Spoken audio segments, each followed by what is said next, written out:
Thank you very much, Professor Gopinath Pillai Swami Shri Guru Ratnam Jnana Tapasvi, General Secretary of the Shantigiri Ashram, Swami Atmanandji, Spiritual Head, Satya Chetna Ashram, Adarniya Guru Dilip Ji of World Yoga Community, Professor S.R. Bhatt, Professor K. Rajshekharan Nair, Chief Fellow Shantigiri Research Foundation, ladies and gentlemen who are attending this webinar.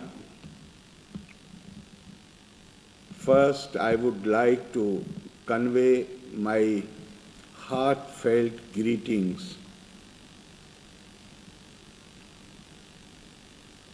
on the eve of our entry into the 75th anniversary of India's independence, which is going to be celebrated. Rather, we have already started celebrating as Azadi Ka Amrit Mahotsav. I was going through the theme paper of the webinar.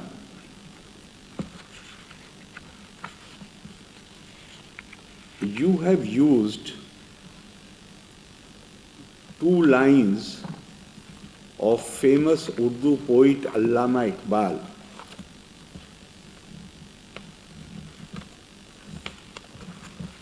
Actually, I would like to recite 4 lines, not just 2 lines. He had said, यूनान व मिस्र रूमा सब मिट गए जहाँ से, बाकी मगर है अब तक नामो निशान हमारा. The civilizations of Greece and Egypt and other old civilizations, they have been wiped out, but we are still continuing with our old heritage. And then the one which you have used here, कुछ बात है कि हस्ती मिटती नहीं हमारी, सदियों रहा है दुश्मन, दौरे ज़मां हमारा. There is something which ensures, the literal translation is, that there is something which does not allow our existence to become in peril. Although we have passed through times which were very hard, very challenging, and inimical to our existence. Now this is actually a poem, not just 4 lines. Through this poem, the poet has stated a fact. And the fact is that as compared to other ancient civilizations, Indian civilization is the only continuing civilization.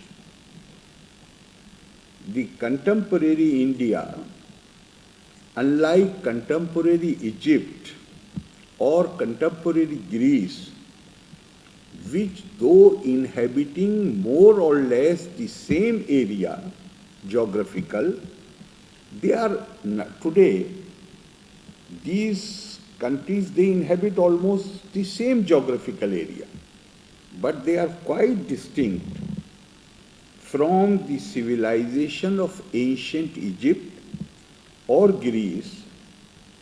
On the other hand, India also occupies almost, now I am using the word almost because possibly in olden times the entity, geographical entity was a bit larger. So, but almost the same area we inhabit,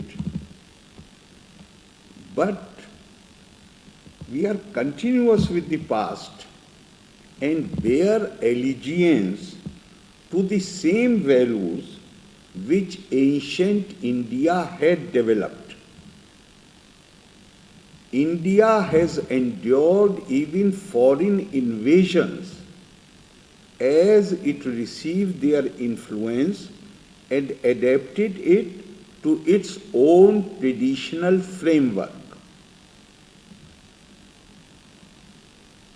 When we read our great writers, we listen to the same heartbeats, the same universal ideals, which were referred to by almost all previous speakers, which we are struggling to embody in our social life.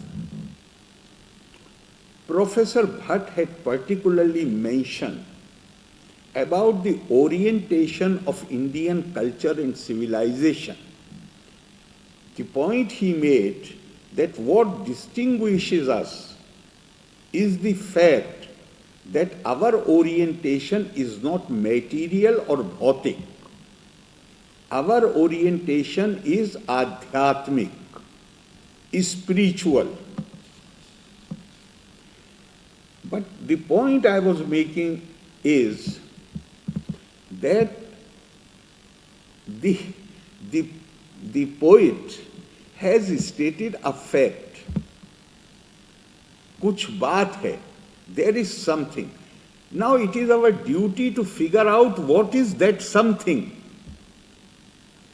and to strengthen that something, because it is that something which has ensured the continuity of Indian civilization, Indian culture.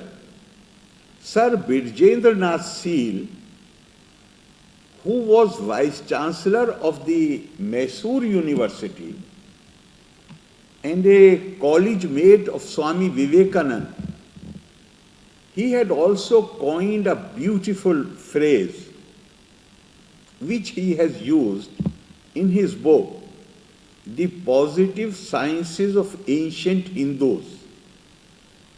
The expression he coined is very significant. He said, he described India as ever aging but never old. When we say ancient, so any live organism with age, it starts becoming weak.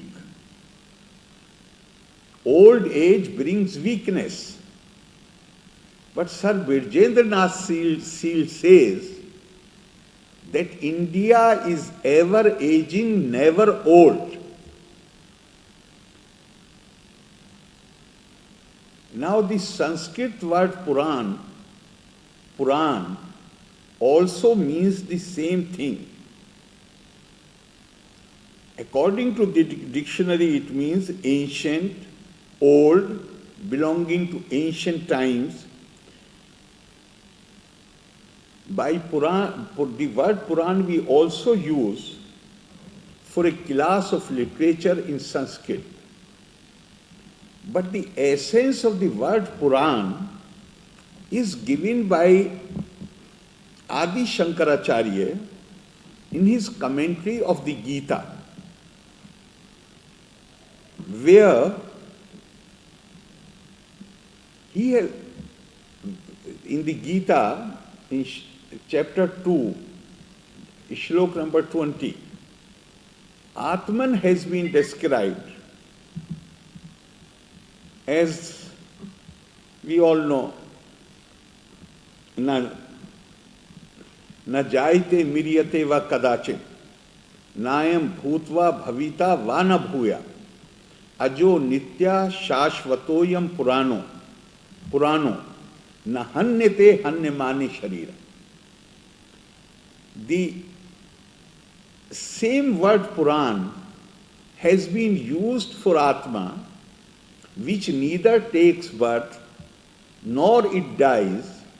It cannot be burnt, it cannot become wet, and even when the body is that the Atma does not die. So India has been likened to Atma. Like Atma,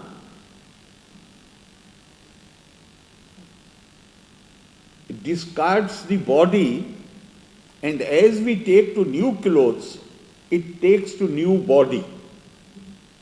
But that basic Atma remains there. This point I am making to highlight the fact that whereas other, and here I am not saying so in a critical sense, but the fact remains that most of the civilization in the world, they were defined either by race, by language, or by religious faith.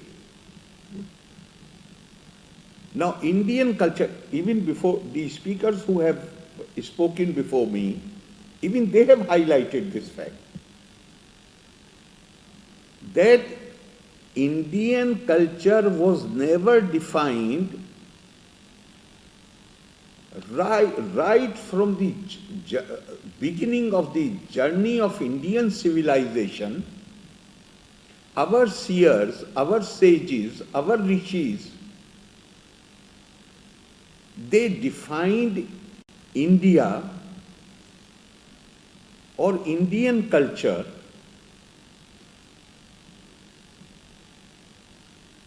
the defining point was Atma. Because if you use race to define yourself, then all other races are excluded. If you use language, people who speak other languages are excluded. If you use the mode of worship, even then you exclude a large number of people.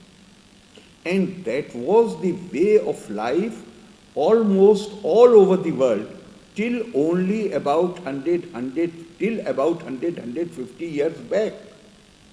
On the other hand, the Indian declaration of accepting diversity as the law of nature, it may be 5,000 or maybe even more old. The Rig Veda declared to the most emphatically, Ekam sad vipra bahuda vadanti.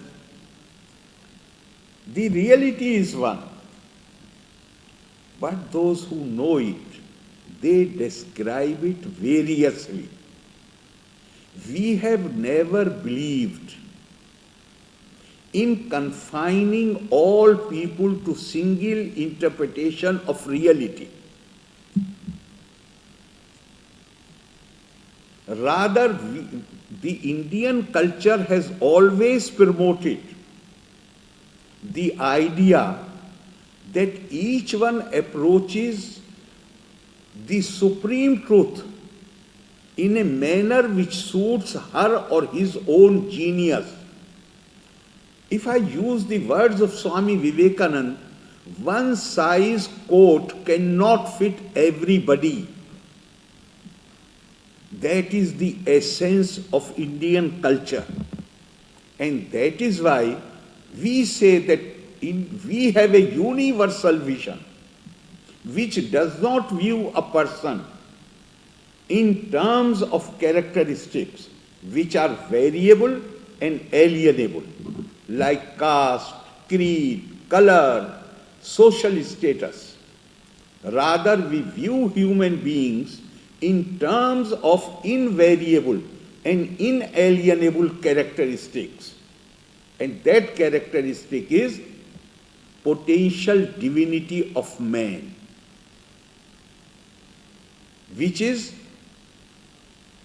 the divinity that in the form of Atma dwells in each one of us. This is what gives universal vision to Indian culture, and to my mind, there may be other factors as well, but to my mind, It is this basic principle which does not exclude anybody, which is totally inclusive, totally universal, which has given sort of permanence or continuity to our culture. And when we emphasize this continuity, it does not mean that we want to live in the past. No. The Shantigiri and the great Guru who established this institution is a great example.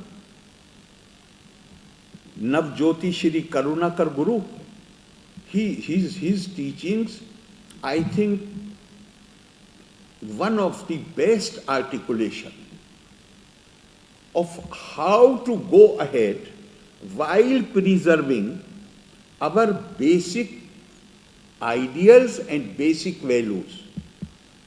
And that can be done, according to him, that can be done. And which makes great sense.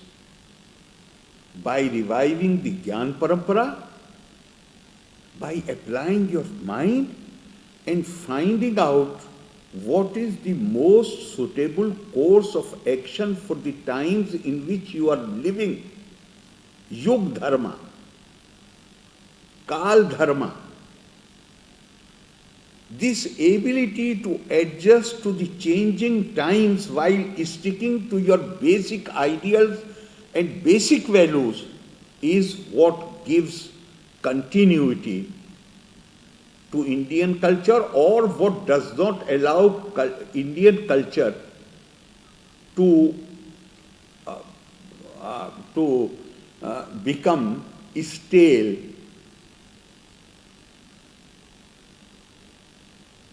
This is how, this is my understanding of the Indian culture, and we must also remember that history tells us,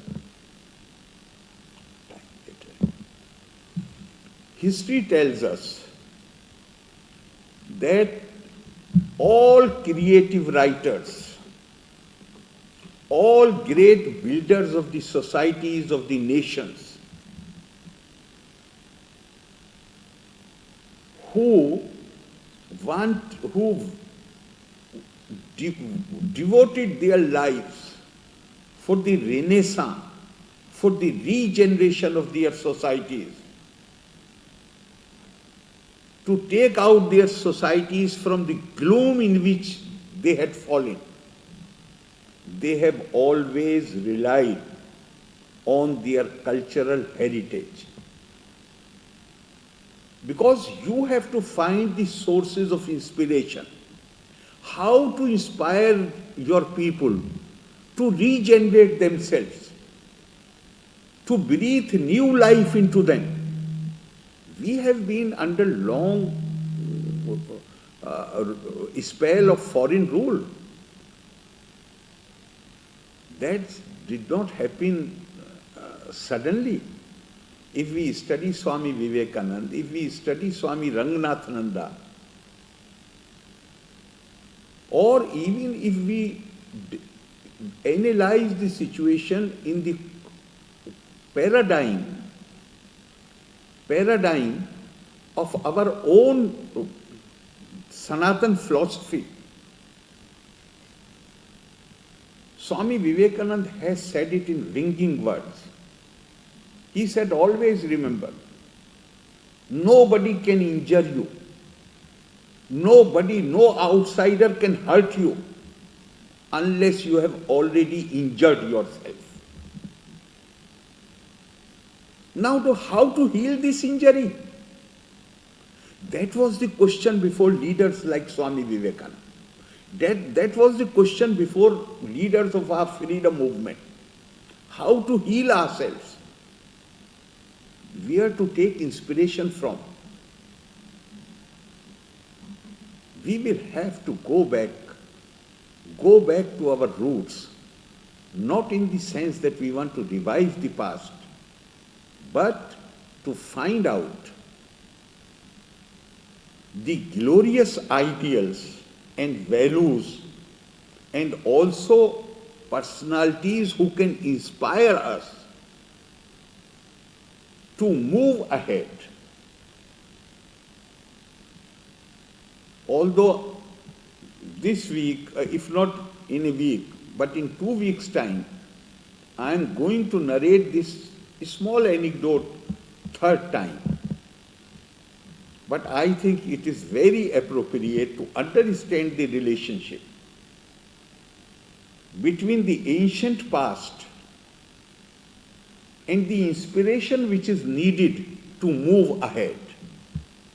In 1990, the then Prime Minister of Pakistan, Benazir Bhutto, had taken a major offensive with regard to Kashmir.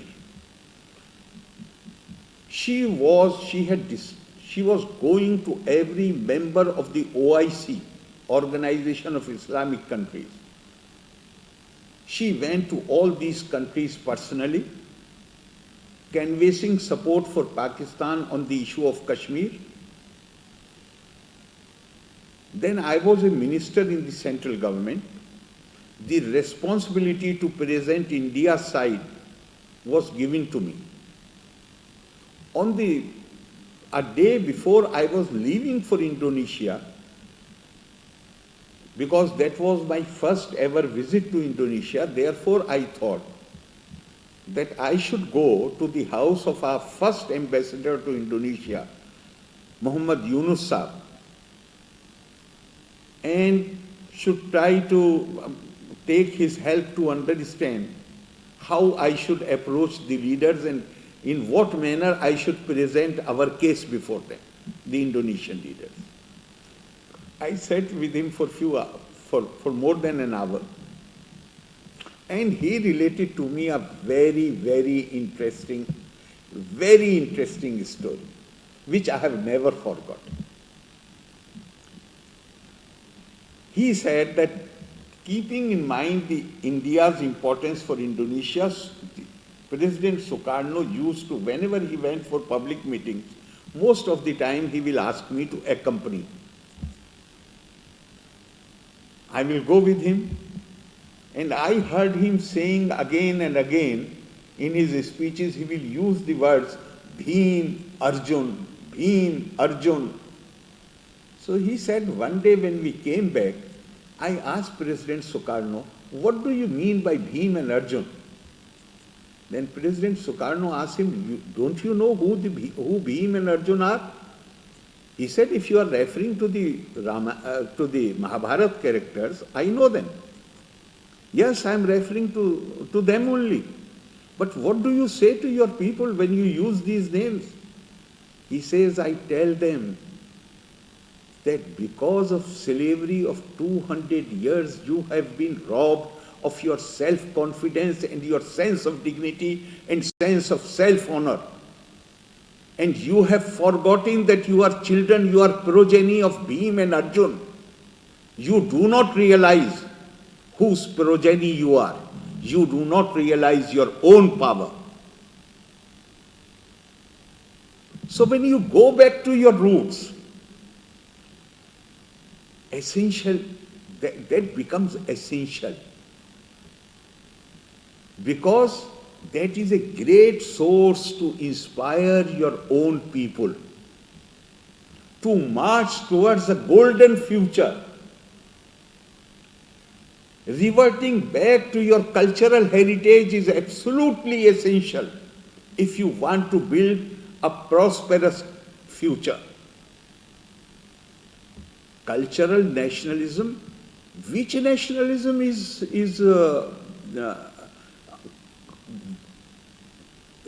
there any country in the world who are totally divorced from their old culture?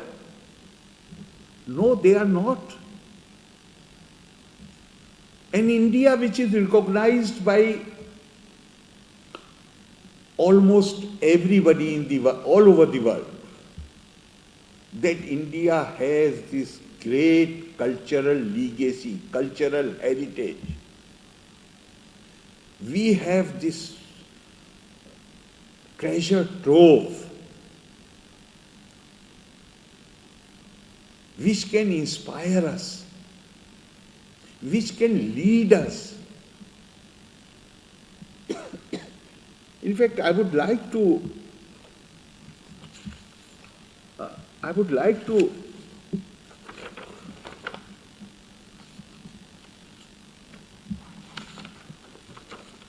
how important your culture is. Mahatma Gandhi says,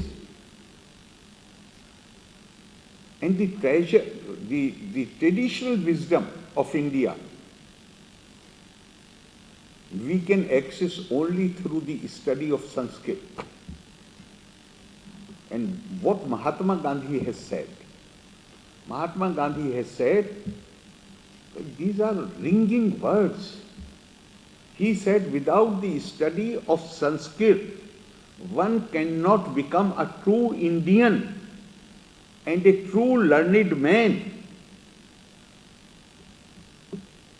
In fact, even Pandit Jawaharlal Nehru has written, he says that if I am asked what is the greatest treasure which India possesses and what is her finest heritage, I would answer unhesitatingly, it is the Sanskrit language and literature and all that it contains. This is the magnificent heritage, and so long as this endures and influences the life of our people, so long will the basic genius of India continues. If our race forgot Buddha, the Upanishads, and the great epics, Mahabharata and Ramayana, India would cease to be India. But this does not mean that we have to be suspicious or fearful of other cultures. No. We have that genius. We have that capability that we can adapt any outside influences and make them integrate. And we have done it number of times. And here I would like to quote Gurudev Rabindranath Tagore. He has used beautiful words. He says that let me state clearly that I have no distrust of any culture because of its foreign character.